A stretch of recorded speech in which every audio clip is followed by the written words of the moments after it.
Rolling. Can you state your name and today's date for the record? My name is Vickie Kilimanjaro, but everybody knows me as Vickie. Let's do that over. Can you erase it? Oh, I'm just keep rolling. You can go ahead and start over. I just cut it out. Okay, my name is Vickie Kilimanjaro, and today's date is November 14th. And can you state what you do, your profession for us? Well, I was a media specialist in the school system for 22 years. And I had worked in a hospital before that in health education. And I worked at the Carolina Peacemaker ever since its inception, which was in 1967. But I worked here part-time. And after I retired back in the 80s, I've been here full-time.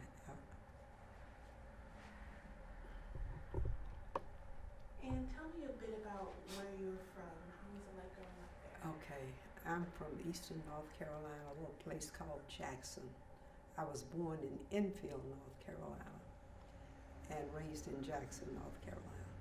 And I went to high school in a little place called Garrisburg, but that high school has been eliminated and they merged with another school in Gumberry, North Carolina. What was it like growing up there in Jackson? It was it was in the country, of course, a little country town. And we all, the family got together with maybe the family next door and had parties once in a while and enjoyed themselves, working on the farms, working together and that sort of thing. And of course, going to school, I had to walk. We had to walk quite a mile, over a mile going to school until I got of age to get my license, and then I drove the school bus. And how did being raised in this area shape your experiences with race and civil rights? Repeat that. Sure. How did being raised in Jackson shape your experience with race and civil rights? I guess by reading newspapers and books, and and really changed things when I went away to college. That's when I really saw a difference, meeting different people from different areas. And when I became an adult, of course, I got married. But it was later. I was 25 when I got married. And what was the turning point that got you involved in civil rights and doing? Well, I haven't been that much involved. My husband was more involved than I was, but I was supporting him. And I did, I marched, and I went to different activities, and I would go to places where you would call people, at political times, get people out to vote and that sort of thing.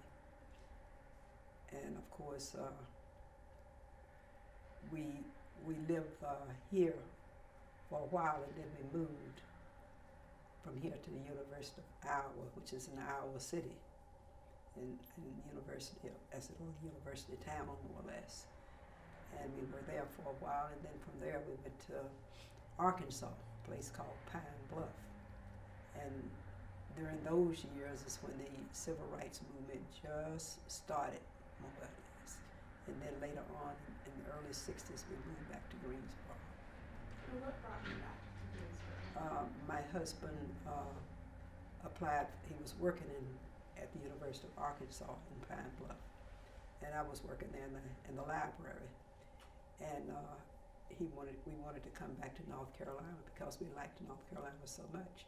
So he applied back to North Carolina A&T State University. And that's where he got his first job, of course, before we went to Iowa. And from there, of course, he was working on at Iowa, he worked on his doctorate, and then moved to Arkansas, where he finished it at the University of Arkansas. Arkansas, in Fayetteville. And why did you and your husband start the Carolina Peacemaker? We knew there was a need for a black voice in the community, because back in those days, the mainstream newspaper basically would carry news stories about our people when they were in jail, or when they had stolen something, or when they had done something against the law. So, and my husband had a tendency to write editorials a lot to newspapers, even when we were in Arkansas. And sometimes his editorials would be printed, and other times they wouldn't. So when we got to Greensboro and got settled, he decided that we need to start our own newspaper. And of course, we visited other newspapers before we did that. And of course, the editor of the newspaper in Durham said, "Don't do it," because it was too much of a headache. But my husband, he said, "Well, we're gonna try it." And was there any backlash from starting the paper at that time? Oh, no backlash at all. Of course, we had to work hard to get it up and going and get advertising. And of course, back in the early 90s, advertising was really booming back then. But then, of course, with the electronic media coming in and everything, it slowed down. And how have you seen your newspaper positively impact the Greensboro community? Well, we covered a lot of different activities. As you can see, some of the papers on the wall there, there are some of the main activities that were in Greensboro, and we would cover things that the News and Record didn't touch back in the day. And we have our readership, is pretty well established, and if they don't get their paper at a certain time, the phones will start ringing, that sort of thing. So it does have quite a bit of impact. Have you found the newspaper to create community in Greensboro? To do it. Create community? How has your newspaper brought Black community together in Greensboro? Well, I think it has, really, because we tell the story that people want to hear many times, and we cover things that the other paper don't cover. The other papers don't cover, rather.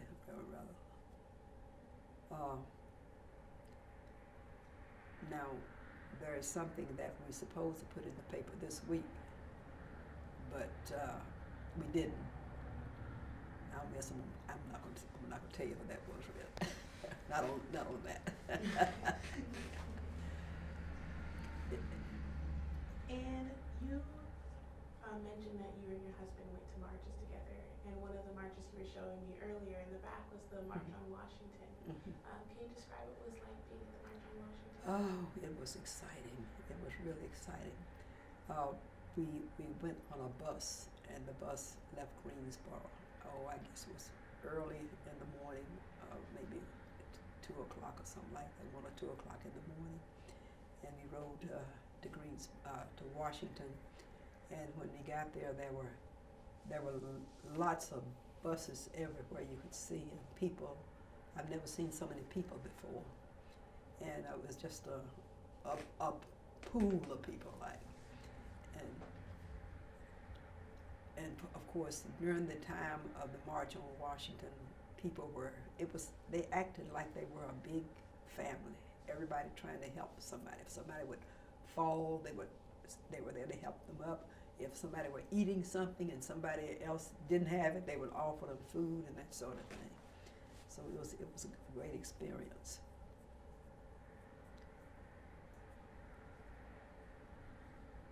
And what were you thinking and feeling throughout the March on Washington? I was elated. I was excited, really, because I saw people from all over the country, really. People, some of them I knew and some of them I didn't, but we made friends there, you know, while we were there, that we've heard from since then. And do you think as a country we're moving forward when it comes to civil rights? We're moving forward, but it's not like it should be. I think things would be better if we could get our people out to vote during election time. That's a critical time, and especially with those people we have now in leadership in Washington and in the state house. We need more Democrats in there because the Republicans are not willing to support our people like they should. People, I would say people of color, not only African Americans, but any people of color, especially our president. And what about specifically the Black community? Do you think we're moving forward? Yeah, I think so, but slowly. We need to develop more jobs in the Black community, more jobs for people. And this is one of the reasons why my husband wanted to start the newspaper. He said he wanted to give people jobs. And so that's what we've done ever since it started almost 54 years ago. Do you have any tips for, sorry, this is a little off topic, but do you have any tips for Black businesses? Because I feel like they're not around a lot. And you guys have been open for so long. It's hard for Black businesses because we can't get the support that our counterpart get. It's kind of hard, and many people start. Maybe say people want to start a newspaper. We've had a number of newspapers to get started, but they don't last long. We've had several to get started two I know in the High Point, and they didn't last but a few months because it takes a lot. It takes a lot of energy. It takes a lot of money, and it takes a lot of everything really. And people have to work together, and you need the support from the community and the businesses. And right now it's hard to get the advertising that we used to get because of the electronic media. People would say, well, I'm doing my advertising on my web page and all that sort of thing. And what are some barriers that you believe we're still facing as a country? Some barriers are a lack of health care, a lack of jobs, a lack of community relations, a lack of people loving each other and working toward a common goal. And how have you seen, and phrase this, because you talk a lot about Black community and the support that you have gotten as a newspaper. How have you seen Greensboro gain that community? Where do you think that comes from? I've seen what now? Repeat that, please. Just one of the reasons that you said that your newspaper has survived so long is support from the community. And how have you seen the Greensboro community grow when it comes to Black community and civil rights? Well, it has grown somewhat because they have the newspaper to go to. They come to the newspaper when they really want to get their news out. And that helps in one way.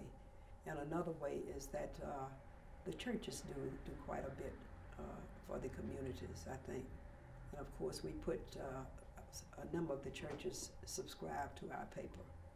And that means their members are reading it, and we need readership. Can we pause a minute? Yeah, sure. Hey, how you doing? How you doing? Good, I'm at Freakin'. That's the editor. That's the editor. On the phone. Was that, how you doing? Tell me your name. Mohammed. Muhammad, nice to meet you. I'm sorry Nice I'm to meet cold.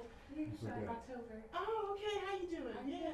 good. Good. Who's She's- the children? Jared. Jared. She's Okay. she's the month of October. Yes. When's your birthday? August actually. Get out of here. August, okay. August New Year. That's October 31st. Okay. All right, I will. I guess carry on. You need anything? Y'all good? You okay? Okay. Okay, you're just doing her today. Yes. She's got on red. You want to do her? No, I don't have on the right colors to be interviewed today, but by all means, you can come back and interview me. Okay. All right, sounds good. Do that. Okay. Just give me a call. Okay.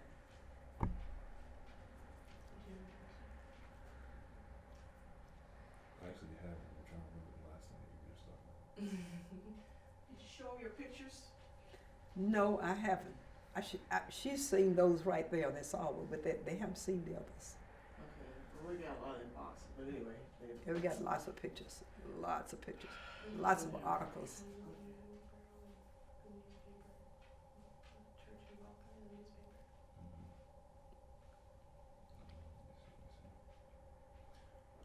Could you tell us about maybe an event or something that happened within the newspaper that like really, it's something that really stuck out to you throughout the or one of like some of the things, maybe one or two. One or two things that happened that stuck out in the newspaper Yeah, I in mean, the past. Yeah, I pointed those out on the wall there. One was what was it? The boycott they had at Walmart. Was it Kmart years ago? They had a big Serious. boycott there. I think she's going to get the paper on that. And another thing that we had to cover a lot was the Klan Nazi shootout. That was some time ago. That was a big thing. And I'm trying to think of another one. When you're talking about the shooting, you're talking about the Greensboro massacre. Yeah. Yeah.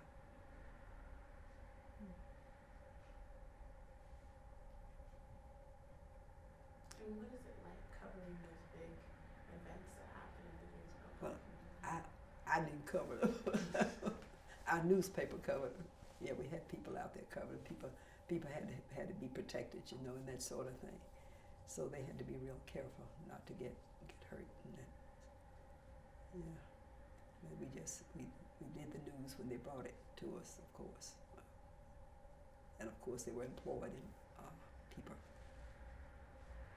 when you mean they had to be protected, you mean like? By the police. Okay. And had to have badges and that sort of thing. Okay. So they had to be escorted. Mm-hmm. Okay. Yeah.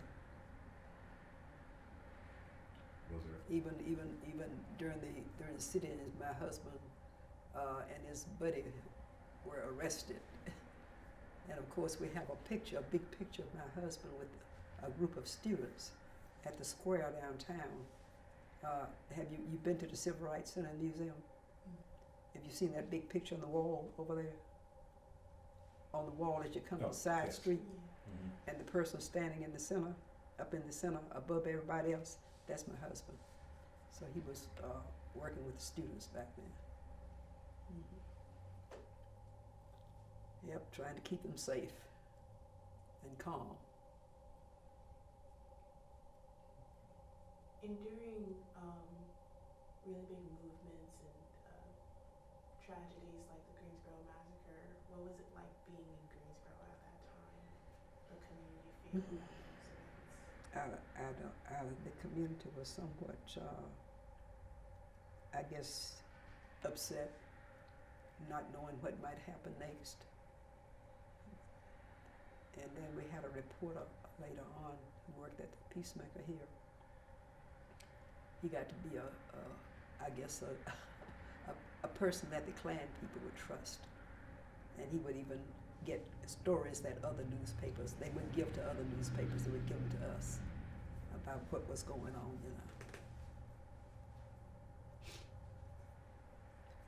What else, Africa? You They gonna come back and get you. You can put on my sweater, they can do you today. Yeah,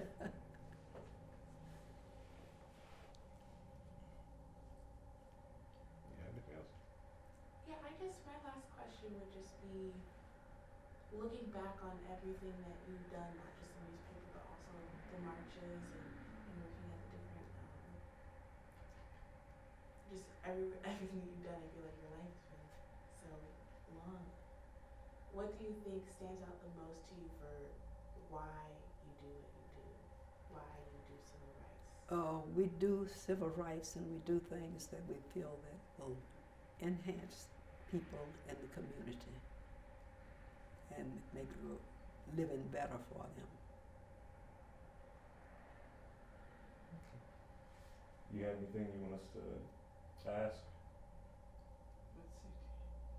You covered King coming to Greensboro at Bennett College. Did you cover that? She was there. No, we didn't cover that. That's the beginning. That's the impetus for starting the Mhm. newspaper. Yeah.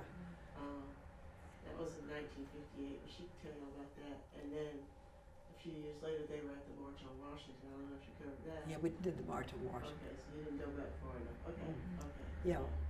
So you have to talk about. You gonna edit it? You gonna edit it right? Yeah. Oh, yeah. Okay. Yeah. Okay. So when- start out talking about, I guess, yeah, do your thing. You know. Yeah. You know. When Martin Luther King was supposed to come to Greensboro, people had a hard time trying to find a place for him to speak.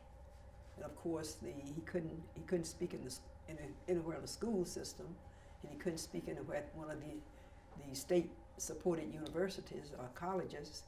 So Dr. Player at Bennett College opened the doors there, and he spoke at Bennett College. And that evening, the auditorium was packed, and people were in the overflow room, and people were outside. And he made a wonderful talk. And after that speech, one of the members of men who worked with civil rights somewhat, Dr. Edmonds, invited him over to his home.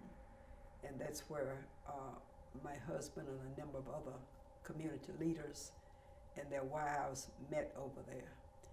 And Dr. King continued to talk, and he was sitting in front of me on the fireplace, and I was sitting on a couch. And he jumped up and he said, "My God, you look just like my wife." And that was when I was wearing my hair down and long, anyway, and he talked to my husband, and my husband said to him, asked him if he were afraid that he was going to cause people to get killed by his nonviolent method. And he answered him, "No, we just have to keep pushing," or something to that effect. So, and that's when my husband decided that he was going to put on the front page of this paper, "Americans must learn to live together as brothers, lest we all die together as fools." So that was one of Martin Luther King's quotes. And what was that like, meeting Dr. Martin Luther King Jr.? Oh, it was marvelous. It was great. We felt really good being with a real leader, you know, who had gone through a whole lot and who was still fighting for the rights of people.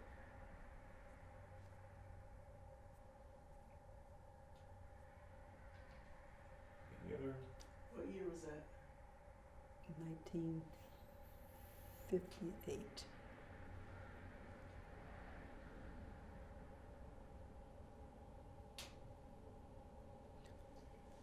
I think you're good. I don't know what else you got, but you can always come back. Okay. I don't know what else you got. I'm sorry I was late. Oh, no, that's all good. Okay. I mean, He's gonna edit it down. He'll have about 60 seconds. okay. Well, I think we'll. Did you tell what your role was here? what you been, you know, that you were Mm-mm. been the bookkeeper forever, and you still keep the wheels on the bus? Make sure we don't I go keep overboard? I keep the boat above the water. I sell the advertising, and I do a little bit of everything, from selling advertising to managing to cleaning the bathrooms. And I've been doing it for 53 years and more. That's a long time, and none of you that old yet. Nope.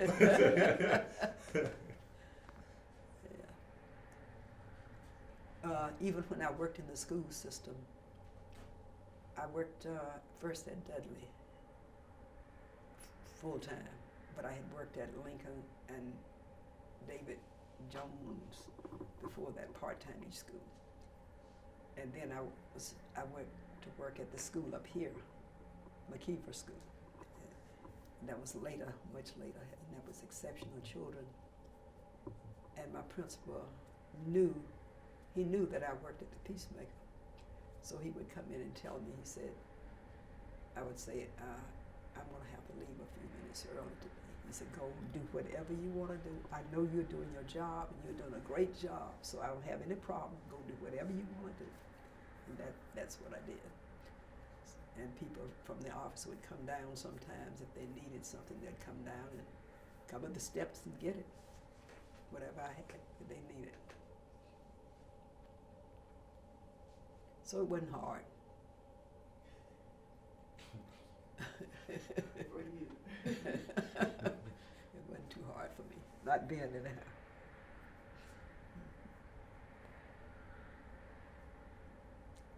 Okay, anything else?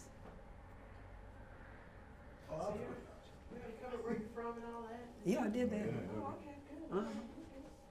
Mm-hmm. I really missed everything. Mm-hmm. Yeah, I think we'll wrap it up there then. Okay. Thank you for doing this. Oh, you're welcome. You're welcome.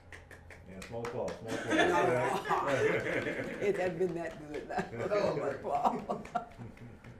Appreciate it, all right.